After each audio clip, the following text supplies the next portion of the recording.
Arkadaşlar merhaba. Örgü makinesiyle bana sürekli sorulan sorulardan birisi de işte Demet, bununla model yapılabiliyor mu? Desen yapılabiliyor mu? Bana sürekli hem özel hayatımdan arkadaşlarım hem de sosyal medyadan vesaire yazan da çok fazla kişi var.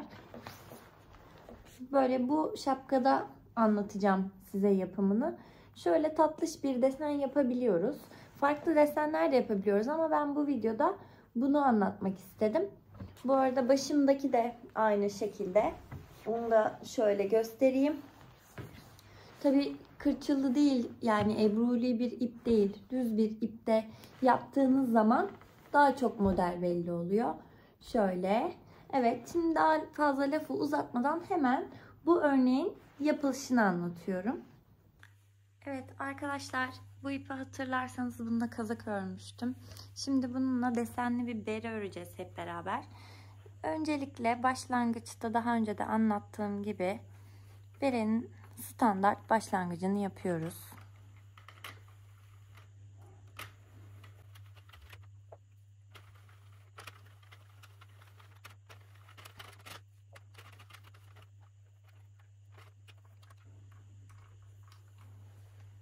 Evet, tam 4 sıra düz örüyoruz.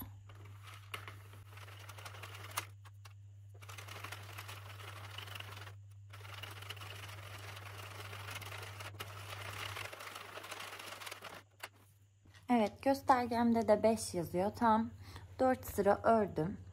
İlk doladığımız sırada gitti biliyorsunuz ki. Şimdi şöyle kaydırayım birazcık. Bunu buradan çıkartıyorum. Şöyle şunu da sabitledim. Birinci ile başlıyorum. Arkadan öne getirip bir sıra böyle ikisini birden doluyorum ve kapatıyorum. İkili doluyorum. Şöyle elinizle bastırabilirsiniz. Bu şekilde şöyle ikili dolayarak bu sırayı tamamlıyorum.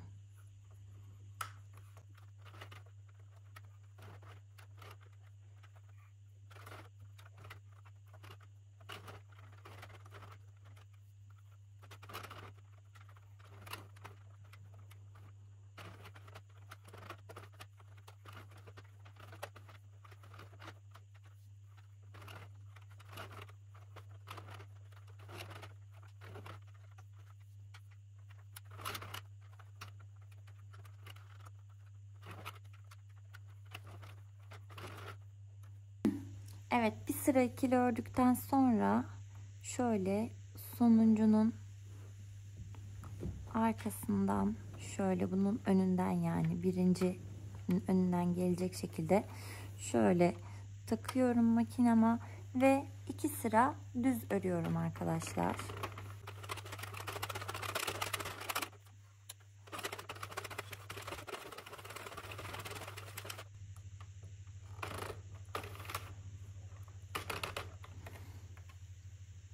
Evet, başlangıca geldik. Başlangıçta da yine bütün sıralarım bu şekilde gidiyor. Yani ikili dolayarak bir sıra örüyorum. 2 sırada düz örüyorum. Toplam 3 sıra, 3 sıra, 3 sıra bu şekilde devam ediyorum. Arkadaşlar, yaptıkça görüyorsunuz böyle harika bir model çıkıyor. Tabii bu tersi. Yani düzünü birazdan göstereyim, sürpriz olsun. Şimdi şöyle ilk 5 sıra yaptık ya ve modelimiz üçerli gidiyor ya. Toplam 35 sıra yapacağız. Ben son üçlüyü de sizle yapmak istedim tekrardan. Hem de anlatmak istedim. Bir yandan da yaparken. Şu an yine ilk sırasını yapıyorum.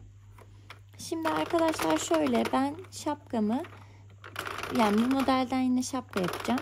Şapkayı yaparken de bu ön tarafı kıvrılıyor ya, onlardan yapacağım. O yüzden toplamda 130 çark elde ederek yapmış olacağım. 130 çarktan, yani eğer siz önünü kıvırmalı istemiyorsanız 50-50 iç ve dış taban olmak üzere 100 ilmekle de yapabilirsiniz. Ben bu şekilde tercih ediyorum. Yine sıramı hatırlatıyorum. Bir sıra dolayarak gidiyorum. 2 sıra düz gidiyorum ve modelim 3 sıradan oluşuyor. İlla şapka yapacaksınız diye bir kaide yok tabii ki. İstediğiniz tüm örgülerinizi bu modelle de yapabilirsiniz. Devam ediyorum.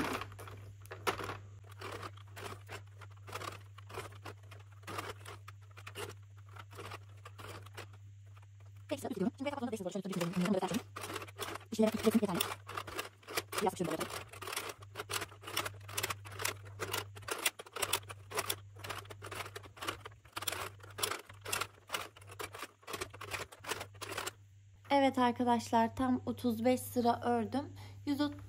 35 sıra ördükten sonra da 130'a kadar normal düz bir şekilde 130 sıra oluncaya kadar düz, kolumu artık çevirerek standart örgüme geçiyorum.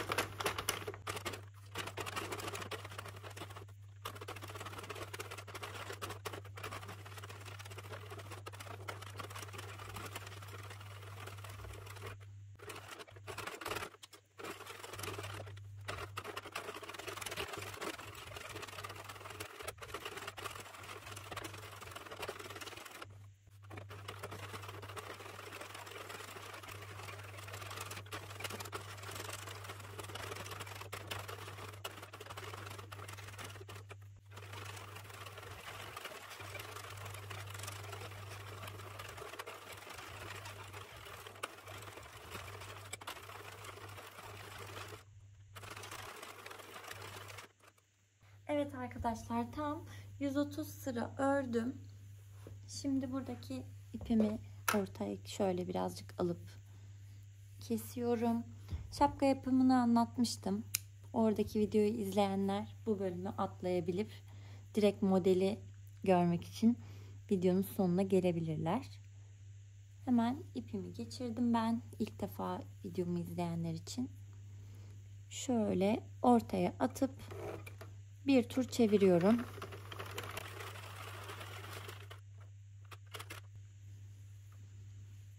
Hemen iğnemi aldım ve ilmekleri şöyle göstereyim. Tek tek toplayarak gidiyorum.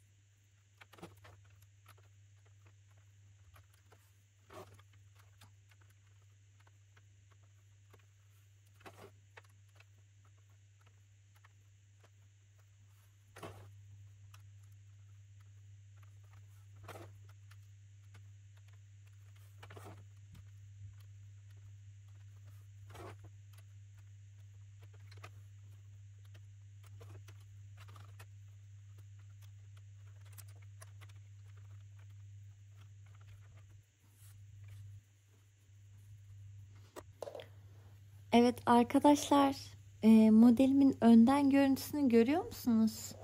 Şöyle. Şimdi tamamlayalım şapkamızı, daha sonra inceleriz. Hemen bu sıktım topladığım yeri buraya dikiyorum. Aynı şekilde burada ipimin ucunu buluyorum. İnşallah bulacağım.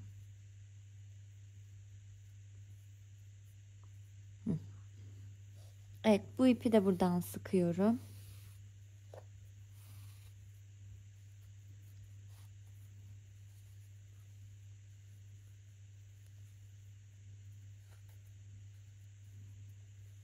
Şimdi hemen önce bu iğnem takılıyken hazır burayı şöyle bir sabitleyeyim.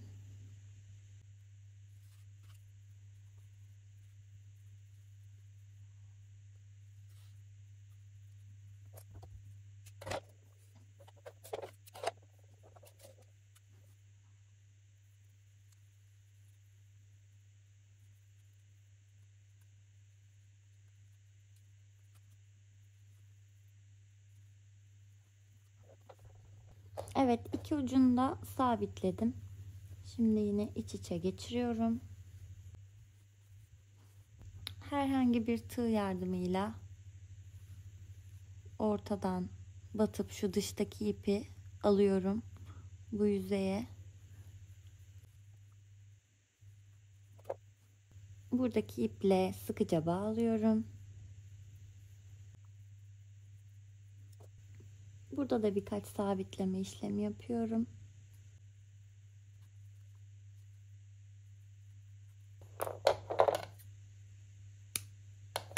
Ve düz yüzünü çeviriyorum. Evet arkadaşlar, örgümü bitirdikten sonra gördüğünüz gibi desenim bu şekilde. Ebruli bir iple yaptık birlikte çalışmamızı ama krem rengi ya da düz bir iple yaptığımızda da model daha fazla kendini gösteriyor diye şöyle de göstermek istedim. Yukarıdan da görünümü bu şekilde. Beni izlediğiniz için teşekkür ederim. Sizler de videolarımdan haberdar olmak istiyorsanız abone olup bildirim butonunu açmayı unutmayın. Bir başka videoda görüşmek üzere. Hoşça kalın.